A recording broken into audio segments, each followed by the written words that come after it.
Balloon উড়িয়ে শান্তির প্রতীক পায়রা অবমুক্ত এবং কেক কেটে ফায়ার সার্ভিস সপ্তাহ, পদক বিতরণ ও পাসিং আউট প্যারেডের উদ্বোধন করলেন স্বরাষ্ট্রমন্ত্রী সালাউদ্দিন আহমেদ। রাজধানীর পূর্বাচলে আয়োজিত এই অনুষ্ঠানে অংশ নেন ফায়ার সার্ভিস ও সিভিল ডিফেন্সের ঊর্ধ্বতন কর্মকর্তা, নবীন সদস্য এবং আমন্ত্রিত অতিথিরা। অনুষ্ঠানের প্রধান অতিথির বক্তব্যে স্বরাষ্ট্রমন্ত্রী জানান, ফায়ার সার্ভিসের সক্ষমতা বাড়াতে দেশের বিভিন্ন স্থানে 20টি নতুন ফায়ার স্টেশন নির্মাণ ও পুনর্নির্মাণের কাজ চলছে।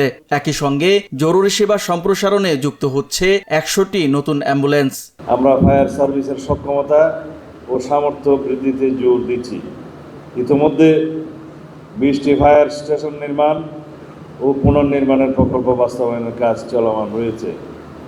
অ্যাম্বুলেন্স সেবা সম্প্রসারণের লক্ষ্যে 100টি অ্যাম্বুলেন্স সংগ্রহের কাজও চলমান রয়েছে।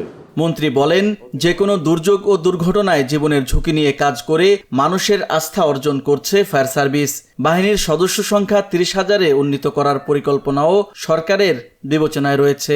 এই বাহিনীর ফায়ার স্টেশনের সংখ্যা বৃদ্ধি এবং পরিকল্পনা অনুযায়ী সদস্য সংখ্যা 30,000-এর অধিক করার জন্য ফায়ার সার্ভিসের অর্গানোগ্রাম পুনর্গঠনের প্রস্তাবও বিবেচনাধীন রয়েছে। এদিন পাসিং আউটের মাধ্যমে 250 শতাধিক নতুন সদস্য বাহিনীতে যুক্ত হন। বুনিয়াদী প্রশিক্ষণে কৃতিত্ব অর্জনকারী 9 জনকে পদক পরিয়ে দেন স্বরাষ্ট্রমন্ত্রী। এছাড়া বীরত্বপূর্ণ অবদানের স্বীকৃতিস্বরূপ আরও 20 জন সদস্যকে পদক প্রদান করা হয়। গত 3 বছরের জন্য বিভিন্ন ক্যাটাগরিতে পদক পান আরও 138 জন সদস্য। আধুনিক সরঞ্জাম, নতুন স্টেশন ও জনবল বাড়ানোর মাধ্যমে ফায়ার সার্ভিসকে আরও শক্তিশালী ও যুগোপযোগী বাহিনীতে রূপ দিতে কাজ চলছে বলেও জানান স্বরাষ্ট্রমন্ত্রী সালাউদ্দিন আহমেদ।